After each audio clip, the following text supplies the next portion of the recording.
Saludos cordiales, sean bienvenidos una vez más a este espacio. Les saluda Cruz Mario Quintero. El día de hoy discutiremos el proceso de reclutamiento y selección del personal. Hoy recorreremos juntos este análisis crítico sobre el proceso de evaluación de los puestos desde sus fallas estructurales hasta sus posibilidades estratégicas. Y sí, vamos a usar el modelo del escarabajo para aterrizarlo en nuestra realidad venezolana. ¿Por qué? Porque si no lo contextualizamos, no sirve. Señores, la gestión del cambio. Muchas organizaciones fracasan en sus procesos de reclutamiento y selección por una razón bastante simple. No han entendido que el cambio no es una amenaza, es una necesidad.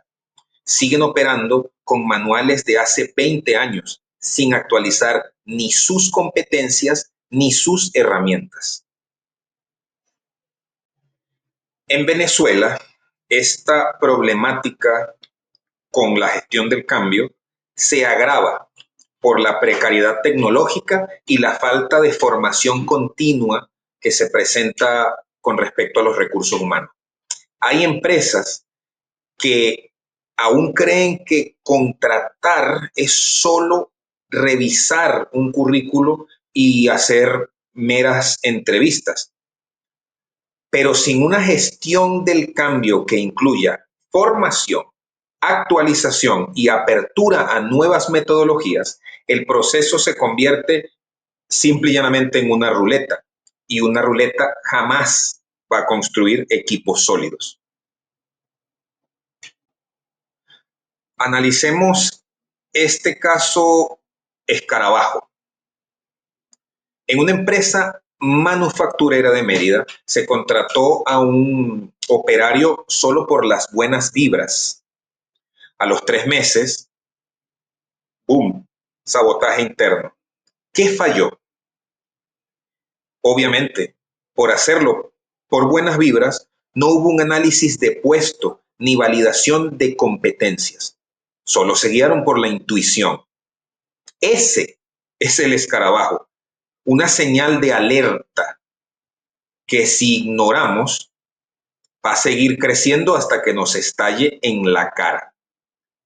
Este caso muestra cómo la falta de estructura y de criterios técnicos pueden generar consecuencias operativas muy graves.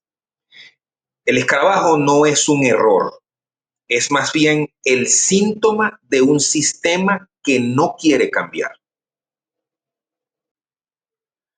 Hablemos de los sesgos cognitivos y sus efectos en las decisiones.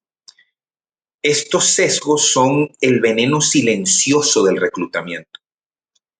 El efecto halo, por ejemplo, hace que sobrevaloremos a alguien por una sola característica positiva.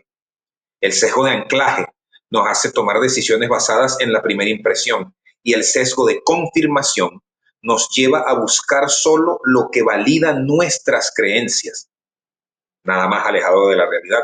Debemos buscar que esta persona se alinee con la filosofía de la empresa, que se alinee con esa cultura organizacional. El resultado de todos estos sesgos, ¿cuál es? Contrataciones basadas en intuición y no en evidencia. Ahora, en nuestro contexto venezolano, donde muchas decisiones se toman al ojo, estos sesgos se multiplican a la enésima potencia. La psicología organizacional debe ser el antídoto a esto. Debe usar herramientas validadas, entrevistas estructuradas y análisis multifuente para reducir esos márgenes de error en la mayor medida. Metodología de datos. Recolectar datos sobre puestos en entornos dinámicos exige más que solamente encuestas. Las entrevistas estructuradas siguen siendo útiles, obviamente, pero hoy tenemos sensores de actividad, analíticas del desempeño, minería de datos y también simulaciones. Ahora, ¿cuál es el reto que se nos presenta? Integrar lo cualitativo con lo cuantitativo, porque no se trata solo de medir tareas, se trata de entender contextos, relaciones y dinámicas. Ahora, si contextualizamos esto a la realidad venezolana, en donde muchas empresas operan en modo supervivencia, usar metodologías mixtas puede ser esta gran oportunidad clave para diseñar puestos que realmente respondan a la realidad operativa. ¿Por qué? Un puesto no es solo lo que se hace, también es cómo se hace, con quién y para qué se hace. Se nos presenta en este momento el reto de la integración de la diversidad generacional. Los baby boomers, todas aquellas personas nacidas en la posguerra, eh, no todos se encuentran activos porque ya muchos pasaron a jubilación, pero de los que se encuentran activos son personas que se caracterizaron y aún se caracterizan por buscar estabilidad, jerarquía y permanencia. Ahora, las personas de la generación Z buscan propósito, flexibilidad y autonomía. ¿Cómo diseñamos un puesto que hable ambos idiomas? Bueno, el análisis de puesto debe considerar no solo las competencias técnicas, sino también los valores generacionales. Hablando de nuestro contexto en Venezuela, donde conviven generaciones en tensión, esto no es opcional, es urgente. Generar esta integración es muy necesaria. Si no entendemos que cada generación tiene expectativas distintas, seguiremos diseñando puestos que excluyen, frustran o simplemente no retienen al talento. La diversidad generacional puede convertirse en un problema en lugar de una oportunidad. Por eso debemos diseñar el puesto para la pluralidad. Ejemplifiquemos este conflicto generacional con un caso de una clínica privada venezolana cualquiera, donde el jefe de enfermería, un boomer, le exigía puntualidad, obediencia y respeto total a la jerarquía. Ahora, los nuevos pasantes de la generación Z pedían flexibilidad, participación y retroalimentación constante. ¿Cuál es el resultado de este choque? Bueno, un conflicto cultural, rotación alta porque no aguantaban y se iban, y un clima laboral muy tenso. ¿Qué nos faltó allí? Un análisis de puesto efectivo que incluyera las expectativas generacionales de la base, que tuviera estilos de liderazgo apropiados y formas de comunicación más efectivas. ¿Qué pasa? Este tipo de conflicto no se resuelve solamente con una charla motivacional. Esto lo vamos a resolver con un diseño estratégico del puesto, con escucha activa por parte de los jefes y con un análisis muy profundo del entorno. Toquemos los riesgos éticos. Hablemos de ética y tecnología. La tecnología indudablemente nos da poder, pero también nos da responsabilidad. El job mining y el análisis predictivo automatizado podrían discriminar sin querer. Ok, pero ¿quién controla el algoritmo? ¿Quién valida los datos? ¿Qué pasa si el sistema descarta a alguien por vivir en una zona popular, digamos, o por tener algún apellido indígena? En Venezuela, donde la informalidad laboral es tan alta y la discriminación estructural persiste, que usemos inteligencia artificial sin regulación puede perpetuar la exclusión. La ética organizacional no puede ser un apéndice, no debe ser un apéndice. Debe estar en el núcleo mismo del proceso. Porque imaginemos que el algoritmo sea quien decide. Alguien indudablemente va a tener que responder por las decisiones de ese algoritmo. Continuando con los riesgos éticos en esta tecnología o en estos usos de tecnología, nos vamos a la discriminación estructural en Venezuela, ¿sí? En nuestro contexto, donde muchas empresas tercerizan los procesos sin ningún tipo de supervisión, el uso de tecnologías avanzadas puede generar sesgos invisibles. Por ejemplo, plataformas que estén filtrando a los candidatos por el nivel socioeconómico y dejen de considerar su talento o adaptabilidad. ¿Qué podemos hacer en ese caso? Lo primero es auditar los algoritmos. Seguidamente, formar a nuestros analistas de planta en ética digital y también podríamos incluir cláusulas de transparencia en los contratos de proveedores tecnológicos. ¿Por qué esto? Porque nos compete en la psicología organizacional, es algo propio nuestro, ser garantes de todos estos procesos, de la transparencia, y no podemos ser simplemente un espectador. Siguiente punto. Analicemos el rol de los stakeholders en el análisis de un puesto. Estos análisis no son solo tarea de recursos humanos en solitario. Tienen que participar los líderes, los empleados que sean afines con la tarea, los sindicatos. En fin, todo aquel personal que sea parte del engranaje que apunte hacia el mejoramiento de la empresa y que dé más dividendos también, porque estamos hablando de empresas que buscan un lucro, deben participar en este proceso. El jefe directo conoce el puesto, el empleado lo vive, el sindicato lo defiende. Si no los involucramos, este análisis va a ser incompleto, va a ser poco legítimo. Además, la participación activa genera compromiso, genera sentido de pertenencia, va a reducir la resistencia al cambio y evidentemente va a mejorar la calidad del diseño.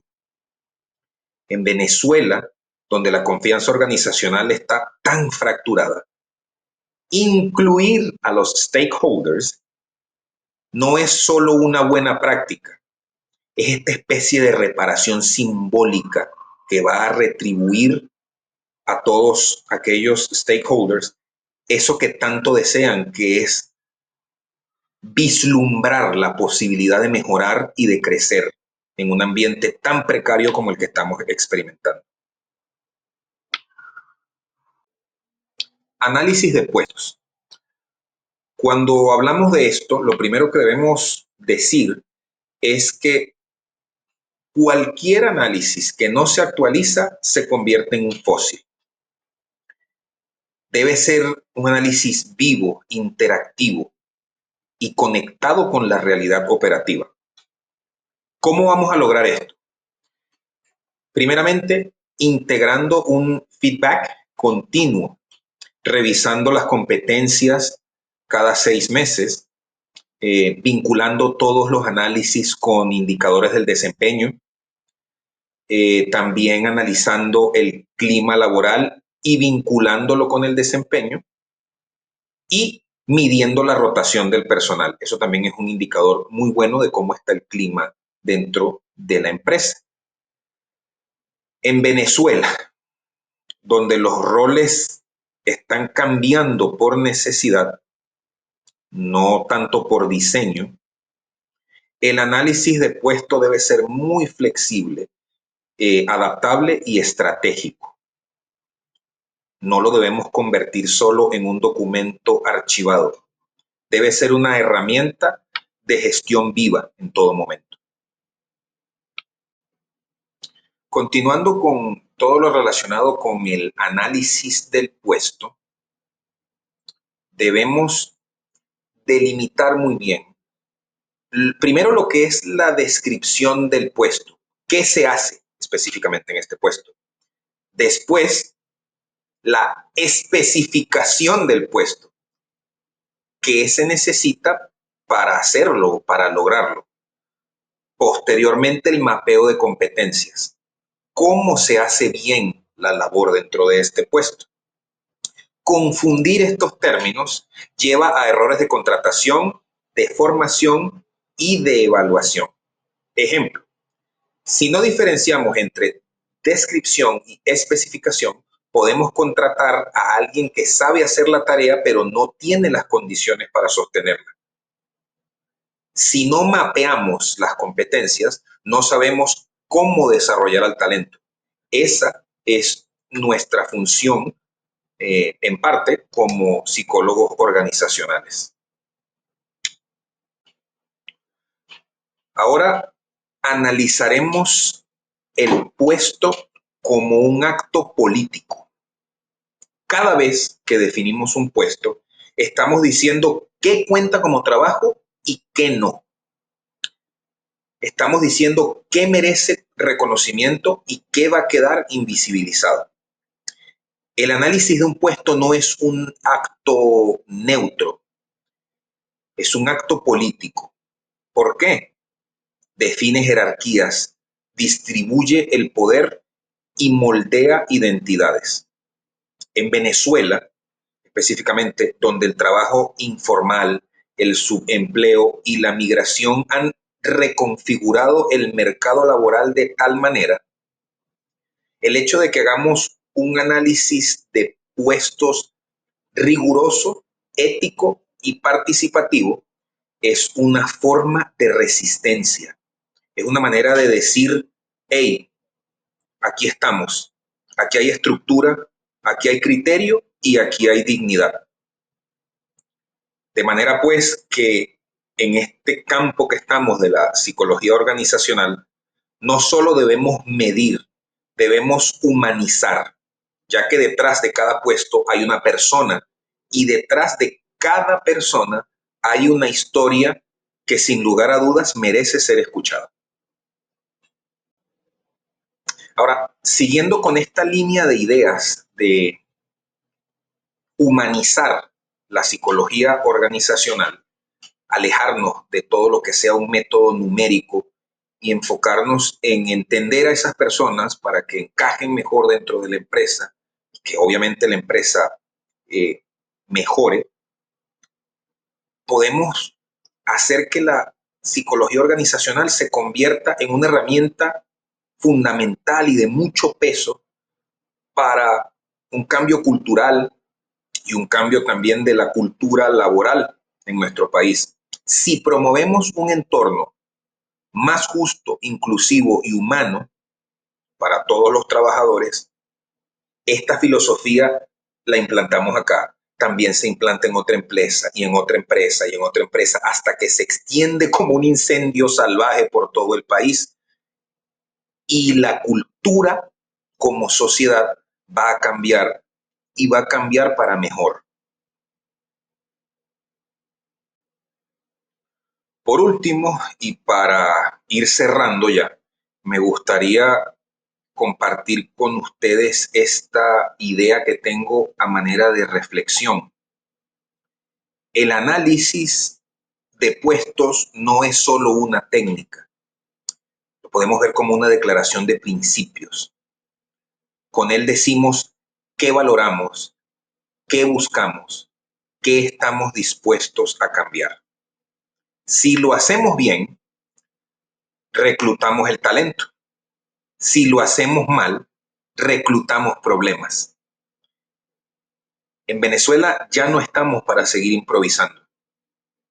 Nosotros, como futuros psicólogos organizacionales, tenemos el deber de transformar estos procesos y llevarlos a herramientas. Herramientas que trabajen para la justicia, la eficiencia y el sentido.